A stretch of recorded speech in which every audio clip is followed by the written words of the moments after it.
Hello guys, આજે આપણે નાના વૃક્ષો અથવા છોડો વાવીશું, જેના માટે આપણે વાડીમાંથી લાવેલા નાના નાના ઢેફા લાવ્યા છીએ, જેને આપણે પાણીમાં પલાળી નાખશું.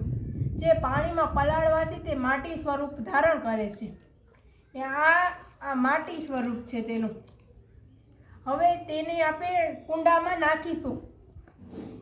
જો આ આપણે બે કુંડા લીધા છે, તેમાં પાણી નીકળવા માટે અહીંયા ચારે સાઈડ કાણા કર્યા છે અને આ નીચેની જો આ કાણા કર્યા છે, તમે જોઈ શકો છો. આ હવે આપણે માટીને જોઈ લઈએ કે માટી ઓગળી ગઈ કે છે કે નહીં. આમાં થોડા ગંઢા છે, તેને હાથેથી ફોડી નાખવાના છે.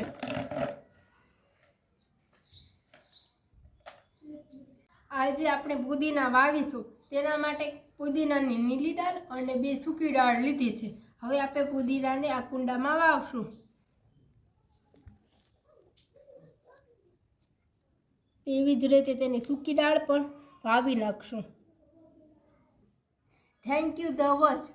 તો જો તમને આ વિડીયો ગમ્યો હોય તો લાઈક, શેર એન્ડ સબસ્ક્રાઈબ કરવાનું ભૂલજો નહીં. કોમેન્ટમાં કહેજો કે કેવો લાગ્યો આજનો અમારો વિડીયો.